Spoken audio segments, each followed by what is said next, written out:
खुशामदीद मेरी प्यारी प्यारी बहनों। जैसा कि मैंने अपने व्यूवर से वादा किया था कि मेकअप की बहुत सारी वीडियोस आएंगी, बहुत अच्छी टेक्निक्स और मेथड्स मैं बताऊंगी, तो मैं अपना वादा पूरा कर रही हूं। तो आज का मेकअप भी थोड़ा सा डिफरेंट होने वाला है और मैं कोशिश करूंगी कि सारे अफोर्डेबल प्रोडक्ट्स हों। सिर्फ जो बेस है वो थोड़ी सी एक्सपेंसिव है और बाकी जो भी प्रोडक्ट होगा वो काफ़ी अफोर्डेबल है और आपकी एक्सेस में है। सबसे पहले मैं यूज़ कर रही हूँ प्राइमर। आपके पास जो भी प्राइमर है और स्किन टाइप के हिसाब से, अगर आपके क्लाइंट की स्किन ड्राई है तो ड्राई स्किन के लिए जो प्राइमर आपके पास होगा वो यूज़ करें, और अगर ऑयली है तो ऑयल कंट्रोल प्राइमर आपको यूज़ करना है। उसको अच्छी तरह से आपको फेस पे अप्लाई करना है और कोशिश कीजिएगा अगर टाइम हो तो उसको 1 मिनट तक ज़रूर रेस्ट करने दीजिए। किसी भी अच्छे मेकअप के लिए ज़रूरी है कि आप स्किन को प्रेप करें। अगर आपने स्किन को प्रेप नहीं किया और बहुत भी अच्छी तरह से बेस लगाई तो बेस के ड्राई होने के, पैची होने के या फट जाने का ख़तरा ज़्यादा होता है। इसलिए आपने स्किन को स्किन टाइप के अकॉर्डिंग प्रेप करना है और ब्रश भी गीला होना चाहिए।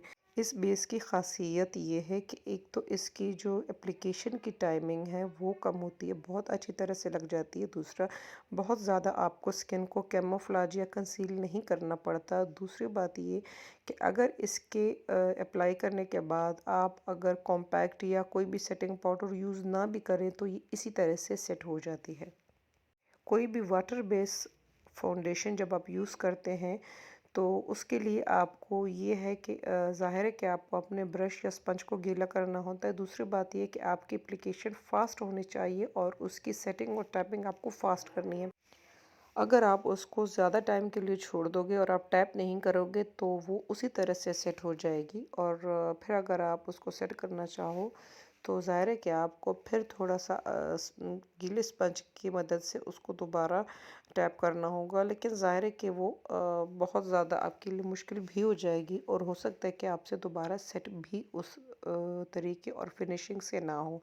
इसलिए आपने अपनी एप्लीकेशन फ़ास्ट भी करनी है और उसको सेट और टैप बहुत अच्छी तरीके से और जल्दी करना है। बेशक आप इस तरह कर लें कि आप आधे फेस को आराम से सेट कर लें और आधे फेस को बाद में कर लें। 86% जो मेरे व्यूवर्स हैं मेरी वीडियोस देखते हैं लेकिन उन्होंने सब्सक्राइब नहीं किया, तो ऐसा ना कीजिए, ज़रूर सब्सक्राइब कर दीजिए कि इससे हमें बहुत हौसला मिलता है। हम बहुत मेहनत से वीडियोस बनाते हैं, तो ज़रूर सब्सक्राइब कर दीजिएगा। इससे हमारे चैनल ग्रोथ में हमें मदद मिलती है। बेहद शुक्रिया। अब मैं यहाँ पे एमजे मिराकी के कॉम्पैक्ट पाउडर से इस बेस को सेट कर रही हूँ और पाउडर मैं बहुत कम मिकदार में ले रही हूँ। मैं आई मेकअप करने से पहले इसको अच्छी तरह से बेस लगाऊंगी। ये यहाँ पे आपने कोई भी वाटर बेस फाउंडेशन यूज़ नहीं करना। आपके पास टीवी पेंट स्टिक हो, लिक्विड हो, कंसीलर हो, कोई भी आप यूज़ कर सकते हैं। मैं यहाँ पे टीवी पेंट स्टिक का कोई भी शेड आप ले सकते हैं। 45 आइवरी या 1W भी आप ले सकते हैं। उसको अच्छी तरह से पूरी आँख पर आप अप्लाई करेंगे। अच्छे आई मेकअप के लिए अच्छी आई बेस लगाना भी बहुत ज़रूरी है ताकि आपके कलर्स उभर कर आएँ और वो बहुत अच्छे पिगमेंटेड आपके जो कलर्स हैं वो अप्लाई हों। अब मैं यहाँ पे मिस रोज़ के काजल की मदद से आँख पर डी बनाऊंगी, और आपने ये डी छोटा बनाना है क्योंकि हमने इसको ब्लेंड भी करना है। अगर आप ऑलरेडी बहुत ज़्यादा आँख पे भर के लगाएंगे तो वो पूरी आँख पे फैल जाएगा, जो कि बिल्कुल भी अच्छा नहीं लगेगा। इसकी जगह आप कोई भी ब्लैक केक लाइनर भी यूज़ कर सकते हैं। मैं चाहती हूँ कि एक वीडियो आप सब व्यूवर्स के लिए ऐसे बनाऊँ जो बिल्कुल सस्ती जो हमारी चीज़ें होती हैं, प्रोडक्ट्स होती हैं मेकअप की, उस पे बनाऊँ। लेकिन उसके लिए आपको चाहिए होगा कि इस वीडियो को आप लाइक करें। जितना ज़्यादा आप लाइक करेंगे तो मुझे लगेगा कि आप देख भी रहे हैं और आप चाहते भी हैं कि मैं आपके लिए मज़ीद वीडियोस बनाऊं। और कमेंट सेक्शन में ज़रूर मुझे बताइएगा कि आप इस तरीके की एक वीडियो चाहते हैं जो बिल्कुल लोकल प्रोडक्ट्स हैं, ए से लेकर जेड तक मैं उन पे कोई मेकअप बनाऊं। बेस से लेकर आई मेकअप हर चीज़ में उसी प्रोडक्ट से बनाऊं, ताकि अगर मेरी ऐसे कोई व्यूवर्स हैं जो बहुत ज़्यादा एक्सपेंसिव चीज़ें अफोर्ड नहीं कर सकती तो उनके लिए भी अच्छी होगी। और वो मेकअप भी आम नहीं होगा, बहुत अच्छा, बहुत बेहतरीन मेकअप होगा जो किसी भी हाई ब्रांड कॉस्मेटिक जो है उससे भी अच्छा आपको रिज़ल्ट देगा। तो ज़रूर मुझे बताइएगा। एक तो इस वीडियो को ज़्यादा से ज़्यादा लाइक कीजिएगा और कमेंट सेक्शन में भी बताइएगा। अब मैंने इसकी एजेस को थोड़ा सा ब्लेंड कर लिया है और एमजे मिराकी के ब्लैक जो मैट शेड है, जिस तरह से हम अपनी बेस को सेट करते हैं कोई भी बेस लगाने के बाद पाउडर के साथ, यहाँ पे मैं मैट जो ब्लैक शेड है इससे ये मिस रोज़ का काजल यहाँ पे मैं सेट कर रही हूँ।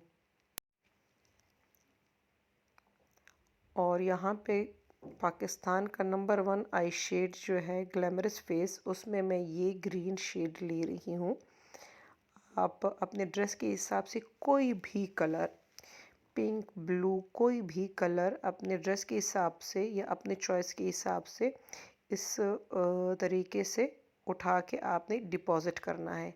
इसको यहाँ पे ब्लेंड नहीं करना। पहले जहाँ पे हमने ब्लैक डी बनाया था उस पे आपने कलर डिपॉज़िट करना है। डिपॉज़िट करने के लिए आप कोई भी सिंथेटिक ब्रश यूज़ कर सकते हैं, प्लास्टिक का ब्रश यूज़ कर सकते हैं, लेकिन ब्लेंडिंग के लिए आपको फ्लफ़ी सा ब्रश होना चाहिए। और अगर वो गोट हेयर के ब्रश हों तो बहुत ही आला है, क्योंकि प्लास्टिक के ब्रश से आपकी ब्लेंडिंग सही बिल्कुल भी नहीं हो पाएगी। मैंने अपनी बहुत कोशिश की कि ये वीडियो मैं और भी ज़्यादा डिटेल से बनाऊं, तो अगर आपको अच्छी लगी है तो कमेंट सेक्शन में बताइएगा। मज़ीद आप अगर कोई चीज़ देखना चाहते हैं मेरे वीडियोस में कि मैं फ़ास्ट करके प्ले करूं या इसी तरीके से डिटेल से बताऊं, तो कमेंट सेक्शन में ज़रूर बताइएगा, मुझे फ़ीडबैक ज़रूर दीजिएगा। ये हमारे लिए हमारी ग्रोथ के लिए, चैनल ग्रोथ के लिए, ख़ुद मेरी ग्रोथ के लिए बहुत ज़रूरी होता है कि मुझे मालूम हो कि मेरे व्यूवर्स क्या देखना चाहते हैं और मैं वही वीडियोस बनाऊं। अब मैं इसी पैलेट में से एक ब्राउन शेड लेके इसके एजेस पे लगाऊंगी और अब देखिए मेरा ब्रश चेंज हो गया है। यहाँ पे मैं एमजे मिराकी का ब्रश सेट से एक ब्रश उठा के यूज़ कर रही हूँ जो ब्लेंडिंग के लिए बेहतरीन होता है। और आप यहाँ पे कोई भी ब्राउन शेड की मदद से, आप चाहें तो पर्पल शेड की मदद से भी इसको ब्लेंड कर सकती हैं। यहाँ पे डिपेंड करता है कि आप कौन सी आई लुक कर रही हैं। और इस तरीके से आपने अप्लाई भी करना है और साथ साथ में इसको ब्लेंड भी करना है। अपनी व्यूवर्स के आसानी के लिए मैंने बाकायदा अपनी प्लेलिस्ट बनाई है। मेकअप की मेरी अलग प्लेलिस्ट है और स्किन केयर जो है, पेडिक्योर, मैनीक्योर वगैरह पे मेरी अलग प्लेलिस्ट है। मुख्तलिफ बालियाज और बेबी लाइट्स, ग्रे कवरेज, इस पर मेरी अलग से मेरी हेयर की प्लेलिस्ट है। हेयर थ्योरी पर भी मैंने काफ़ी वीडियोस बनाई हैं, चाहें तो उसे भी ज़रूर देखिएगा टाइम निकाल के। आपको बहुत कुछ सीखने को मिलेगा और हमारी फील्ड ऐसी है कि इसमें हमें सीखते ही रहना है।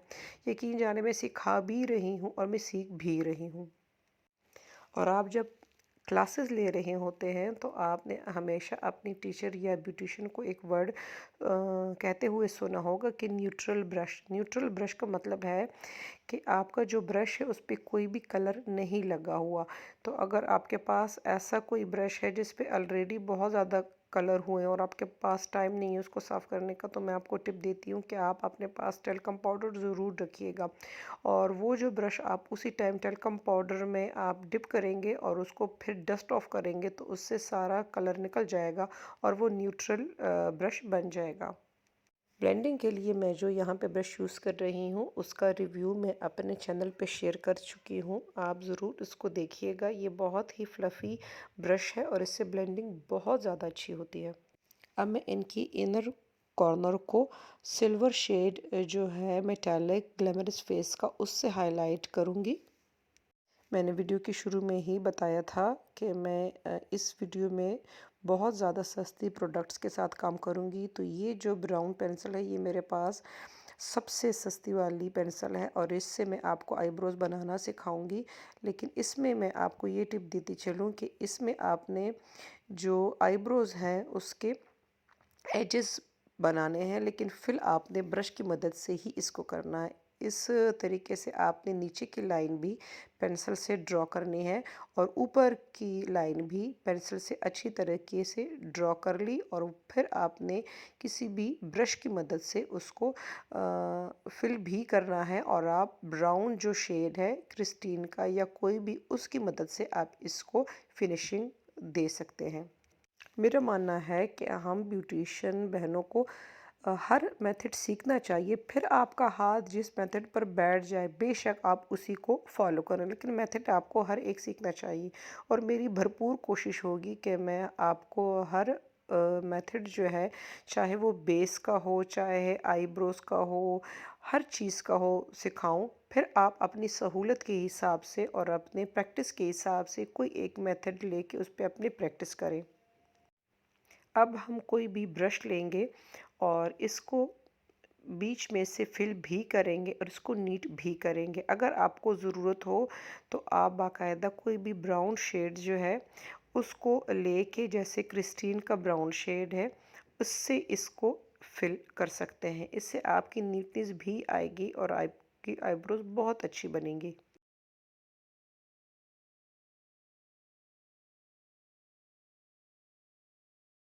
यहाँ मैं ये बताते चलूँ कि मेरी मॉडल इजी कलर की पेशावर की मेन टेक्नीशियन है और ये फ़ख्रे केपीके, उन्होंने पेशावर का नाम पाकिस्तान के सारे कोनों में रोशन किए। बहुत बड़ी आर्टिस्ट है और ये मेरे लिए फ़ख्र की बात है कि ये मुझसे अपना मेकअप करवाना चाहती थी।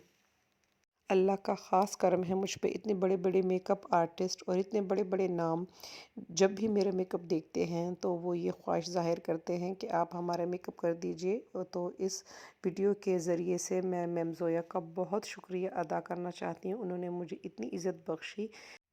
अब मैं इनकी लोअर लैश लाइन पर भी ब्राउन शेड अप्लाई कर रही हूँ और उसको साथ साथ में ब्लेंड भी कर रही हूँ। अब मैं इनकी वाटर लाइन पे एमजे मिराकी का वाइट पेंसिल यूज़ कर रही हूँ। और जब आपकी मॉडल ने लेंस पहने हो तो आपने इस मेथड से उनकी आंख को खींच के आपने पेंसिल लगानी है, ताकि आपकी पेंसिल जो है वो उनकी लेंस से बिल्कुल भी ना लगे। ये पेंसिल मार्केट की किसी भी हाई ब्रांड जो बहुत ज़्यादा महंगी होती है, 700 रुपये के ऊपर, उससे बहुत ज़्यादा अच्छी है। ये बिल्कुल मलाई की तरह लगती है, अब बहुत अफोर्डेबल है। मैंने यहाँ की लोकल मार्केट से ग्रीन कलर का एक लिक्विड लाइनर लिया था, वो अप्लाई कर रही हूँ। जैसे कि मैंने वीडियो में कहा था कि मैं इस वीडियो में बहुत ज़्यादा सस्ती प्रोडक्ट के साथ आपको काम करके दिखाऊंगी।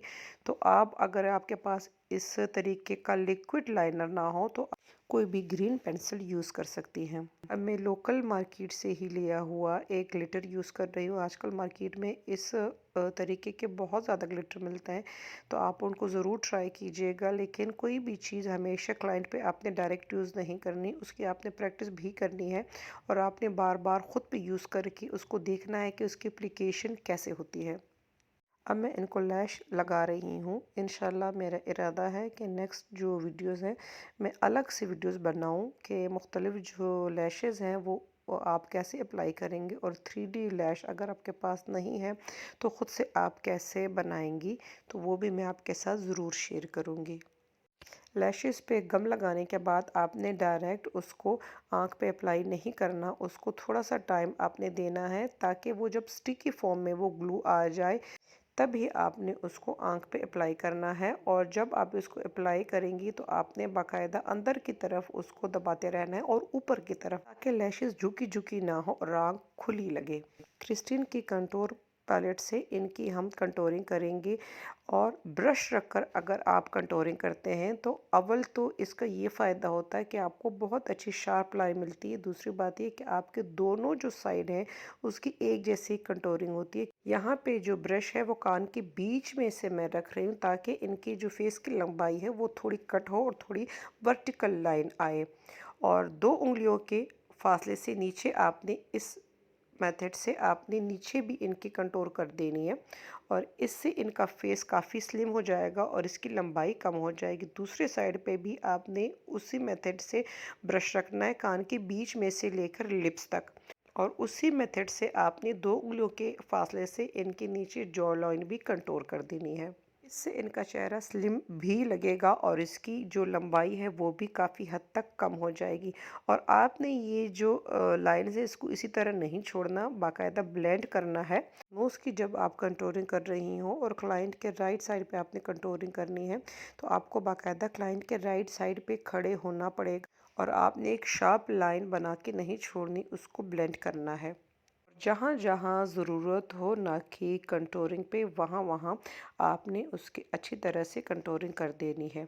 मेकअप करते वक़्त एक उसूल याद रखिएगा, आपने जिन फीचर्स को उभारना होगा उसको आपने लाइट शेड देने होंगे, जिन फीचर्स को आपने दबाना होगा उसको आप थोड़ा-सा डार्क शेड ब्राउन, ब्लैक में आप वो शेड दे के उसको दबा देंगे। तो उसी तरीके से आपने नोज़ के जिन हिस्सों को दबाना होगा वहीं पे आपने ये ब्राउन शेड अप्लाई कर देना है। ग्लैमरस फेस के ब्लश ऑन की मदद से हम इनका एप्पल स्टाइल में ब्लश ऑन लगा रहे हैं। अक्सर लोग पूछते हैं कि एप्पल स्टाइल में ब्लश ऑन क्या होता है। चीक से जब हम नाक की तरफ स्ट्रोक्स लगाते हैं तो वो एप्पल स्टाइल का ब्लश ऑन होता है। इससे दो चीज़ें होती हैं, एक तो चेहरे की लंबाई कम होती है और दूसरा मुझे जो लगता है कि इससे एज काफ़ी कम दिखाई देती है। तो ये ज़रूर ट्राई कीजिएगा, लेकिन इसकी प्रैक्टिस ज़रूर कीजिएगा। आपने फोरहेड की कंटूरिंग करना नहीं भूलनी। अगर आपकी मॉडल का माथा बड़ा है तो आपने ज़रूर इसको कंटूर करना है। और अब इनकी कट्स को डिफ़ाइन करने के लिए हमने जो जॉ लाइन और चीक पे इनकी कंटूरिंग की थी, इसके बीच में कॉम्पैक्ट पाउडर लगा के इसको इन्हांस करूँगी। इन्होंने चूँकि स्टेज पे जाना है तो स्टेज के मेकअप में आप इस तरीके की शार्प लाइन दे सकते हैं। और अब इनकी हाइलाइटिंग मैं कर रही हूँ एमजे मिराकी की हाइलाइटर पैलेट से। मैं एक अच्छा सा शेड लेके इनकी जो जो जगह आपने हाइलाइट करनी है, जैसे मैंने कहा कि जो चीज़ें जो फीचर्स आप उभारना चाहती हैं उसको आप हाइलाइटर की मदद से उभार सकती हैं। तो वो ज़्यादातर जो होती है वो चिन का एरिया होता है, नोज़ का जो ऊपर का हिस्सा होता है, और जिस तरीके से मैं वीडियो में अप्लाई कर रही हूँ ब्लश ऑन के ऊपर, ये हिस्सा जो होते हैं ये ज़्यादातर हाइलाइटिंग के लिए यूज़ होते हैं। अब मैं अप्लाई कर रही हूँ कैलाज़ोना की लिक्विड लिपस्टिक्स। लिक्विड लिपस्टिक्स में से इससे शानदार रिज़ल्ट इतनी अफोर्डेबल प्राइस में आपको कहीं और नहीं मिलेगा।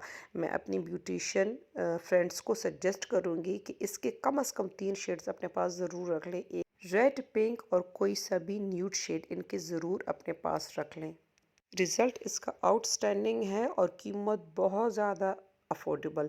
तो जैसे कि मैंने कहा था कि ज़्यादातर जो इस वीडियो में है अफोर्डेबल होंगी प्रोडक्ट्स, तो ज़रूर कैलेज़ोनो को ट्राई कीजिएगा। और मैं एक और वीडियो बनाऊंगी जो इससे भी सस्ती प्रोडक्ट्स होंगी, बिल्कुल लोकल। लेकिन ज़ाहिर है कि वो अगर आप इस वीडियो को लाइक करेंगे और कमेंट सेक्शन में बताएंगे कि आपको ऐसी वीडियो चाहिए, तभी मैं बनाऊंगी आपके लिए। तो ज़रूर मुझे बताइएगा। आप लिक्विड लिपस्टिक के साथ जो एप्लीकेटर होता है उससे भी आप लिपस्टिक लगा सकती हैं, और आप ब्रश की मदद से भी इसके एजेस को नीट कर सकती हैं।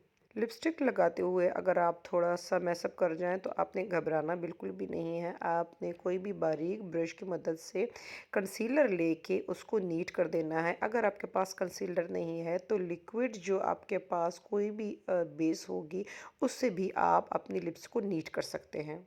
कोशिश कीजिएगा कि मस्कारा सबसे लास्ट में लगाएं, और मस्कारा लगाने के लिए आपने इस तरीके से अंगूठा रख लेना है ताकि आपका मस्कारा आपके मेकअप को बिल्कुल भी ख़राब ना करे। ग्लैमरस फेस का केक लाइनर जो बहुत अफोर्डेबल है और क्वालिटी में बहुत बेहतरीन है, मैं वो यहाँ पे यूज़ कर रही हूँ। और आपने इस मेथड से आंख को थोड़ा सा खींच कर लाइनर लगाना है। अब मैं इनकी ब्रो बोन को हाईलाइट कर रही हूँ उसी पैलेट से, एमजे मिराकी की पैलेट से, जहाँ पे हमने इनकी हाईलाइटिंग की थी। ये भी बहुत अफोर्डेबल है, इस पे मेरी वीडियो भी बनी है। आप इसको ज़रूर देखिएगा और ज़रूर ट्राई कीजिएगा। इसमें बहुत सारे शेड्स हैं जो कि हमें अलग अलग मिलते थे। हम तकरीबन 250 या 300 रुपए के लेते थे। 1200 की एक ही किट है, तो ये अफोर्डेबल हुई और बेहतरीन प्रोडक्ट के साथ। और जिन मेरी ब्यूटिशियन बहनों से विंग लाइनर ठीक नहीं बनता उनके लिए ये टिप मैं शेयर कर रही हूँ कि आपने कोई भी कागज़ लेके नाक से आँख के बिल्कुल आउटर कॉर्नर पर रख लेना है। और मैं जो लगाती हूँ ये नाक के नथने से मैं यूज़ करती हूँ ताकि आँख जो है थोड़ी सी तिरछी लगे। आपने इस मेथड से आपसे ये फ़ायदा होगा कि आपकी दोनों आंखें बिल्कुल एक जैसी होंगी, क्योंकि आप एक साइड पे तो अगर अच्छा लाइनर लगा भी लेते हैं, दूसरे पे लाइनर अच्छा होता है लेकिन उसका एंगल चेंज होता है। इससे आपके दोनों आंखों का एंगल बिल्कुल एक जैसा होगा। सिखाने को मेरे पास बहुत कुछ है, लेकिन जब तक मुझे ये मालूम नहीं होगा कि मेरे व्यूअर्स क्या देखना चाहते हैं, तो मैं क्या सिखा पाऊँगी। आप ज़रूर कमेंट सेक्शन में बताइएगा कि क्या आप सीख रहे हैं, क्या आपको मेरी बातों की समझ आ रही है और दूसरी बात ये कि आप क्या देखना चाहते हैं। उसी के हिसाब से फिर मैं वीडियोज़ बनाऊँगी। तो लाइक ज़रूर कीजिएगा, सब्सक्राइब ज़रूर कीजिएगा। अल्लाह हाफ़िज़।